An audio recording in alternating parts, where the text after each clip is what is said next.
Euh, je vais continuer cette série sur Gatsby.js en français.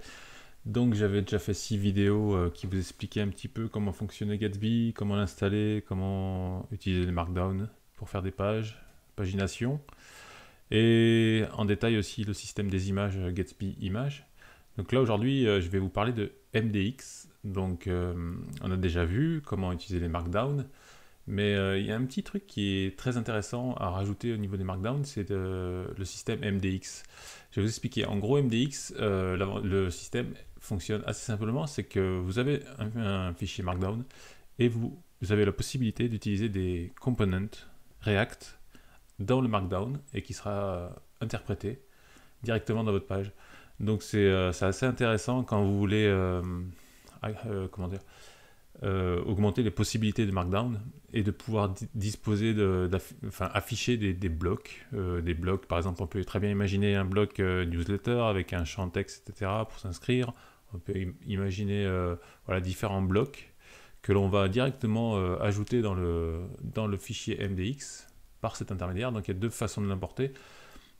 Soit directement ici, comme ça, dans le fichier Markdown en faisant un import classique et en affichant le component comme ça, soit il y a une autre façon, je vais vous faire voir juste après, mais c'est quelque chose qui est très intéressant si vous êtes sur un site qui utilise des Markdown, ce qui est plutôt sympa et ce que je vous recommande parce que ça vous évite en fait d'utiliser un système externe de CMS en ligne ou n'importe où en WordPress, et ça rend le site totalement indépendant et facile à déplacer, vous n'avez pas de base de données, et du coup voilà, il est facilement hébergeable sur un GitHub et sur Netlify. Enfin, c'est vraiment, faut vraiment, je pense, utiliser en priorité le Markdown. Et si ensuite vous avez un site un peu plus complexe, utilisez des CMS. Mais je pense que pour la plupart des sites, le Markdown suffit largement. Et surtout si vous commencez à rajouter du MDX, là vous avez vraiment beaucoup de possibilités pour agrémenter vos pages. Donc on va regarder comment ça fonctionne. Donc évidemment MDX c'est un projet indépendant, voilà, qui est disponible sur GitHub. Donc comme ça le dit, JSX in Markdown, donc c'est tout simplement du JSX dans le Markdown. Et comme toujours, on a un plugin MDX disponible sur Gatsby. Donc sur le site Gatsby, vous avez la page qui répertorie tous les plugins. Là, je suis sur la page du plugin MDX. Donc, comme toujours, c'est Gatsby-plugin-MDX. Donc, les plugins commencent toujours par Gatsby-plugin et ensuite MDX. Sur cette page, je vous explique comment le rajouter, etc. Donc, je reprends ce qu'on avait fait dans les autres tutos. Donc, voilà, j'avais utilisé un starter par défaut. J'ai toujours la page d'ailleurs de home par défaut. Et on avait rajouté en fait différentes pages. Une page d'index pour le blog. Et des pages pour chaque poste. Donc voilà. J'avais fait une pagination comme là. Voilà, il y avait 5 postes. Chaque poste s'affiche. Puis on avait fait les images aussi dans le poste 1, poste 2, avec le système de loading, voilà, avec les SVG. Donc c'est bien sympa, mais donc Markdown, on est un peu limité puisque finalement on peut rajouter des liens, du texte, etc., des images. Mais je peux pas ajouter de bloc, quoi. Ou alors il faut que je tape du HTML directement. Ouais, c'est sympa, mais c'est pas très pratique. Et puis surtout s'il y a des répétitions de blocs, si j'ai un bloc newsletter encore, que je veux répéter sur différentes pages pour inciter les gens à s'inscrire à la newsletter, je vais pas retaper à chaque fois le HTML. Donc l'idéal c'est quand même d'avoir un component que je peux réutiliser entre les différents Markdown. Donc je vais vous faire voir comment ça fonctionne. Je reprends jusqu'à maintenant, en fait, on utilisait le fichier. On va fermer tout ça. Donc, dans ma config, j'utilisais pour les Markdown le plugin qui est. Je vais enlever ça pour l'instant. Moi, je vais le laisser, c'est pas grave. J'avais un plugin qui est. Voilà, Gatsby Transformer Remark. Donc, c'est le plugin qu'on utilise pour le Markdown classique, en fait, dans Gatsby. Donc, le voilà.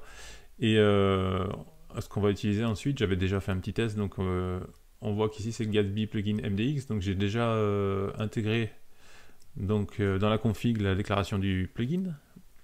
On peut décider en extension si c'est du MDX ou du MD. On peut laisser MD et rien changer. Ou sinon, c'est du MDX si on veut avoir des fichiers différents entre si c'est du Markdown MDX ou si c'est du Markdown classique. Ça c'est comme vous voulez. Donc par contre, déjà pour commencer, on va ajouter le plugin. Donc comme d'habitude, je coupe là la machine. J'ajoute donc, il y a 3 choses à rajouter. C'est donc le plugin en lui-même, le système MDX et le système MDX.js pour React. Puisqu'en fait, pour l'instant, c'est pas encore, il est toujours en version bêta, mais il y a une version pour Vue.js qui se prépare, enfin qui est en développement, donc ce sera très bien d'ailleurs. Mais pour l'instant, il est toujours en version bêta, donc je sais pas si c'est marqué sur la doc. Je sais pas où il y a la doc de MDX. Bon bref. Voilà, donc pour les utilisateurs de Vue, c'est plutôt sympa de pouvoir utiliser ça dans quelques temps. Donc je rajoute tout ça. Voilà, c'est parti comme d'hab. Donc toujours les plugins Gatsby, on rajoute déjà les plugins via npm ou yarn si vous préférez. Et ensuite on le déclare dans le fichier de config. Donc je vais laisser faire ça. Je vais aller donc, là je l'ai déclaré. Hop. Donc il y a les différentes configurations. Bon, tout ça, le source file system, j'avais déjà installé puisque j'utilisais déjà le Gatsby plugin Remark. Donc c'est exactement la même chose, sauf que là, ce sera du MDX. On est sur du Remark toujours. Donc il y a un petit changement qui va se passer. On va regarder. Donc là, il y a toutes les options pour le plugin. Je vous laisserai regarder en détail. Et après, on peut rajouter aussi des systèmes de... un peu comme le Remark, on peut être un système pour les photos, tout ça, donc je vais le faire directement. Voilà, comme ça, il y a dans les options un Remark plugin qu'on peut utiliser. Moi j'avais déjà un Remark image ici, que j'utilisais déjà sur le Remark, donc je vais le rajouter ici pour qu'on puisse utiliser la même chose que là. Hop. Plutôt comme ça. Donc en fait, ça permet de, quand vous mettez des images dans le MDX, bah de les transformer via Gatsby Images. Donc ça, c'est pratique. Il y a aussi, pour ceux qui ont, par exemple, si vous faites un blog pour du code, pour parler de code, etc., vous avez Prism, ouais, c'est ça. Donc pareil, dans les plugins, vous rajoutez. Donc quand vous tapez du code dans votre Markdown, il y aura le plugin Prism qui va faire qui va mettre en forme le code avec les couleurs qui vont bien, etc. Donc ça c'est sympa aussi. Donc normalement c'est fini. Je vais lancer donc mon Gatsby. On va aller regarder au niveau des GraphQL ce qui se passe. Donc on aura 2 choses différentes. Donc j'ai toujours mon Remark qui est disponible, donc mes fichiers Markdown classiques. Et maintenant je vais avoir un type, un nouveau type, ce sera MDX, donc All MDX et MDX tout court. On va regarder. Tant que ça lance la machine. Voilà. Donc j'ouvre mon GraphQL. Voilà, la différence en fait, c'est que jusqu'à maintenant on avait ici le Markdown Remark qu'on utilisait. Donc ça c'est le plugin pour le Markdown basique. Pareil, j'ai la version single, ça c'est tous. Et j'ai maintenant désormais en plus le All MDX et le MDX ici. Donc toujours pareil, AllMDX c'est quand vous voulez choper plusieurs fichiers, et le MDX c'est un en particulier, donc c'est single. Donc il va falloir modifier un petit peu tout ce qu'on avait jusqu'à maintenant, même si c'est à peu près la même chose en fait au niveau des données, puisque les font matter, tout ça, ça reste à peu près la même. C'est les mêmes données, c'est les mêmes fichiers, donc si je vais dedans, je verrai que j'ai la même chose, hein. J'ai date, image, title. Si je vais là, j'aurai normalement la même chose, hein. Date, image, title. J'ai mon... il y avait quoi? Ah oui, non, il y a aussi ça à changer.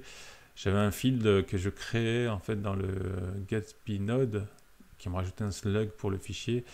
Mais comme je filtrais via Markdown Remark, il faut que j'en filtre aussi par MDX. Donc on va aller faire tout ça. En fait, ce qu'on va faire, c'est qu'on va transformer les Markdown Remark en MDX. Donc on va aller déjà dans un premier temps dans le fichier Node où je crée le slug. Je vais agrandir un petit peu, voilà. Dans le fichier Node, ici, en fait, je crée un slug par fichier quand c'est une Markdown Remark. Donc ce qu'on va faire, c'est qu'on va faire la même chose, hein, toujours, mais on va aussi rajouter le type MDX, ce qui nous permettra d'utiliser les deux types de fichiers. Voilà. Donc là, désormais, ça devrait fonctionner. Je vais relancer la machine.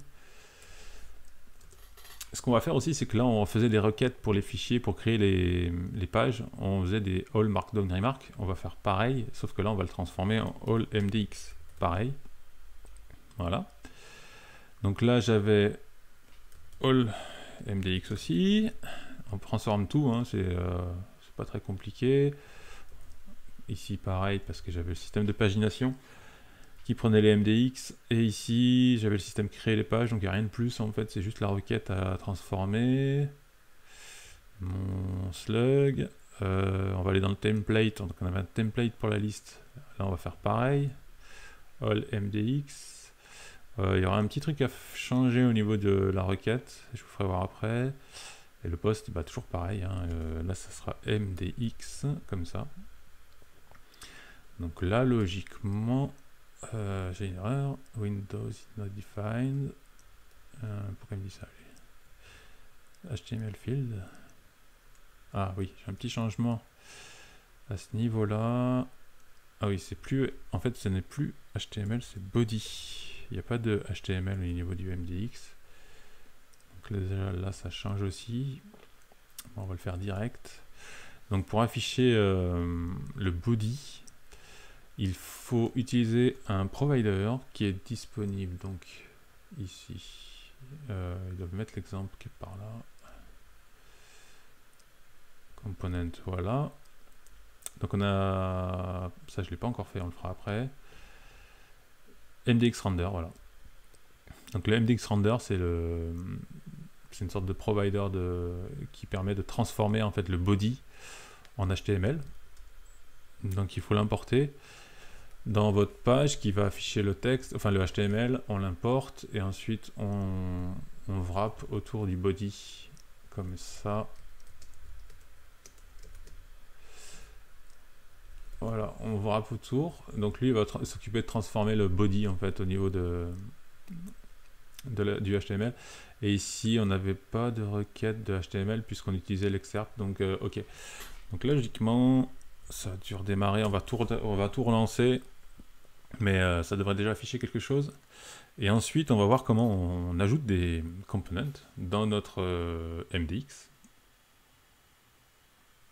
Alors, si j'ai bien fait les choses, là, normalement, on ne devrait pas avoir de changement au niveau des sites. Tout devrait fonctionner comme avant. Voyons voir. Ça redémarre. Ok. Donc là, je vais sur mon site qui est ici. Ah. Post is undefined. On va voir ce qu'on a d'autre. Data all markdown. Ah oui, d'accord. Je sais ce qui se passe. Donc là, on a le même problème, c'est que j'ai pas changé. C'est là. All MDX. Et pareil ici. Ça marchera mieux comme ça. MDX aussi. Redémarrons. Peut-être ça va marcher direct. Ouais, ça marche. Ok. Donc là, je récupère voilà, ma liste de postes. Tout fonctionne. Le poste 4 ne marche pas. Je vais revenir en arrière. Hop. Pourquoi? Encore une petite erreur. Page heading. Cache de navigation. Là, il y a un. Ok. Dans ces cas-là, il faut faire un truc, c'est vider le cache. Gatsby clean. De temps en temps, si vous avez un truc qui est un peu inexpliqué, vous videz tout le cache. Donc ça délète le point cache et le public. Et donc après, avec un peu de chance, normalement ça règle le problème. Ou alors il faut chercher un petit peu plus loin. On va voir. On régénère les images. Tac, tac, tac. En tout cas, dans la console, il n'y a pas d'erreur. Body is not defined. Ok. Oui, bah logique, puisque je ne l'ai pas pris. Ça marchera mieux. Post. Oui, c'est sûr. On va faire un post comme ça. Pour un body, ça marchera mieux. Et puis, ça serait mieux les petites erreurs de frappe. Là, ça devrait être bon. Là. Voilà, c'est bon. Donc, voilà, j'ai retrouvé mon post 1 exactement comme je l'avais laissé. Sauf que là, maintenant, on a du MDX. Donc, vous allez me dire, ouais, super, mais ça fait quoi? Parce que ça n'a rien changé. Effectivement, pour l'instant, ça n'a rien changé. Mais je vais vous montrer à quoi ça sert. Donc, la première des choses, c'est d'intégrer, en fait, il faut... pour l'instant, ok, il rend du Markdown classique, hein, et ça n'a rien changé. Il va falloir ajouter une chose pour pouvoir intégrer déjà le fait qu'il y ait du MDX pour inclure des components. Donc il y a soit on va créer un component déjà pour commencer. Ah ben j'en ai déjà créé un, color red. Donc voilà, j'avais créé un component juste avant. Donc c'est un component tout simple qui va afficher les children dans une balise paragraphe avec la couleur rouge.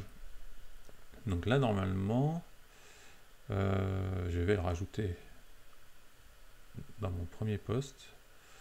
On va essayer ça, on va faire un import. Alors on peut faire comme ça. On va faire color red from. Donc je suis là, component slash color red. On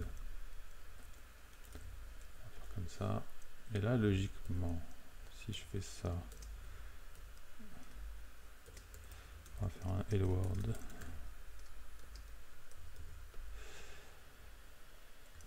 Voilà.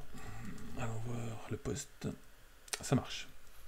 Donc il y a cette façon-là, c'est la façon qui est expliquée un petit peu plus haut. Je sais plus où c'était. Ici. Donc c'est la façon assez simple.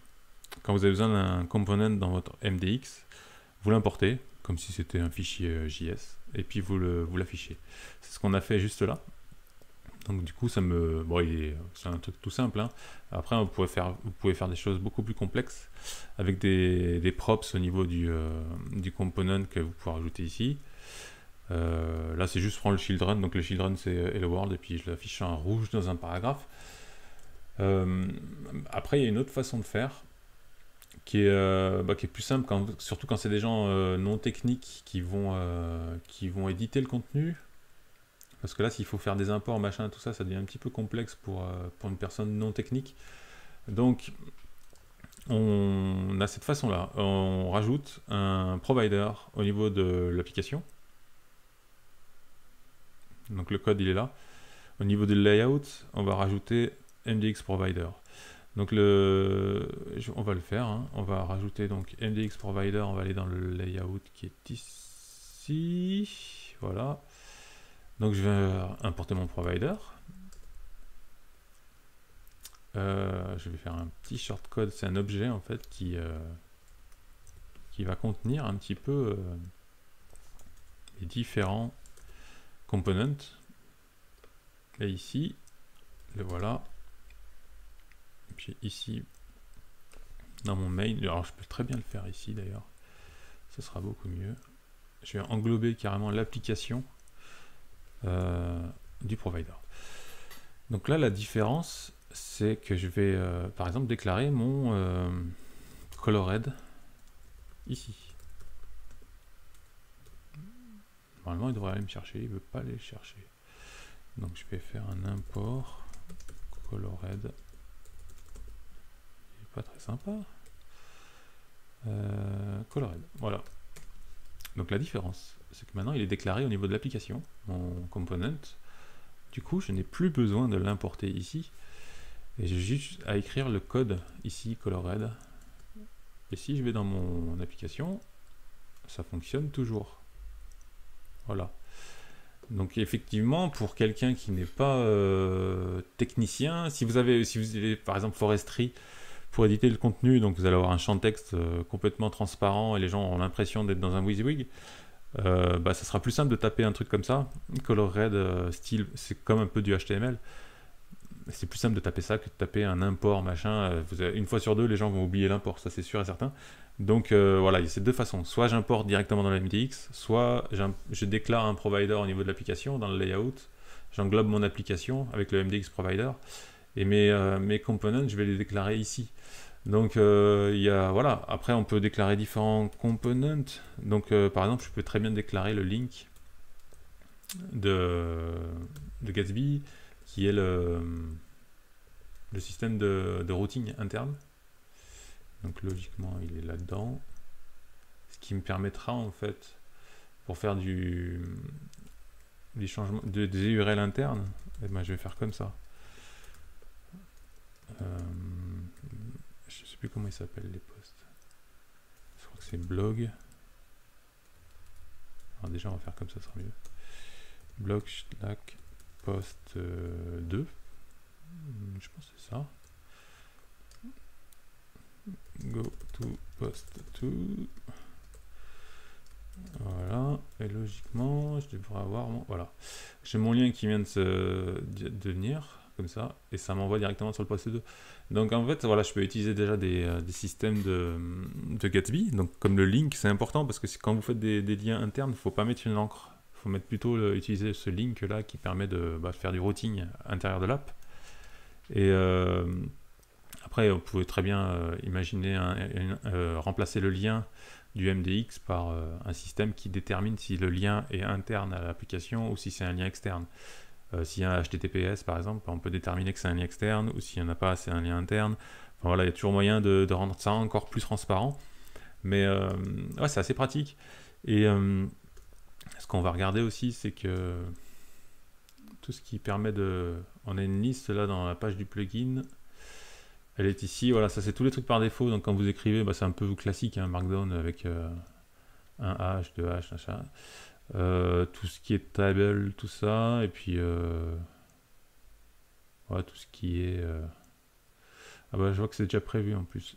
Quand je fais... non, MDX, non, ça c'est les links, ouais, ça, quand vous faites un link normal, c'est voilà, c'est le A, machin, image, là c'est tout ce qu'il y a de classique. Donc ouais, voilà quoi, c'est moi perso je trouve ça plutôt pratique, et ça permet voilà, de rajouter des components.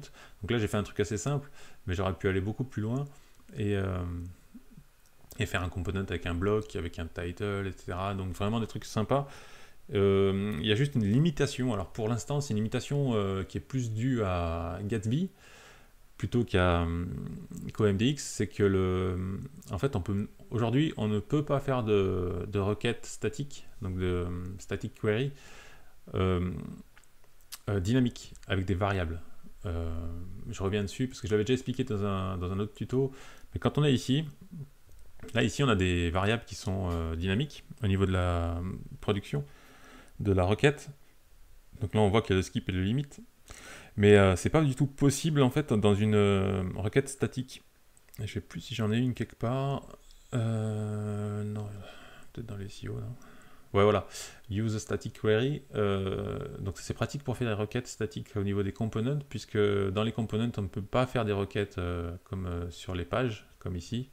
Ça c'est pas utilisable en fait, les queries exportables dans les components, c'est uniquement dans les pages. Donc dans les components vous faites des static queries comme ça, mais la seule limitation pour l'instant, et ils travaillent dessus puisque c'est quelque chose qui est demandé, c'est de pouvoir faire des requêtes, des variables dans les static queries, ce qui nous permettra, dans ce cas, de faire un bloc avec des images dedans, et en fonction des images qu'on va déterminer au niveau des props du component dans le MDX, on affichera différentes images, donc ça permettra de faire des carousels ou des choses comme ça. Et en fait, aujourd'hui, on ne peut pas le faire, donc en fait, la seule limitation des MDX au niveau de Gatsby, c'est au niveau des images. On ne peut pas faire d'images, définir des images ici et afficher un bloc avec des images différentes. Donc, bon, ils travaillent dessus, ça va s'améliorer. Mais bon, après, vous n'êtes pas obligé d'utiliser tout le temps des images. dans les blocs, mais voilà, faut le savoir. Il y a d'autres, après pour les images, les carousels, tout ça, il y a d'autres façons de faire. On peut très bien mettre dans le font matter un tableau d'images et puis l'afficher. Enfin, il y a différentes façons, mais c'est un peu du bricolage. Donc voilà, on a vu ensemble comment faire agrémenter le Markdown avec des MDX. C'est très pratique, donc ça marche pour l'instant, ça marche essentiellement pour l'instant sur du React. Vue est en développement, c'est en version bêta pour l'instant. Bah, j'espère pour Vue que ça va arriver, mais voilà, je vous recommande si vous faites un blog avec des fichiers Markdown, bah, d'utiliser MDX, c'est assez pratique. Voilà, merci.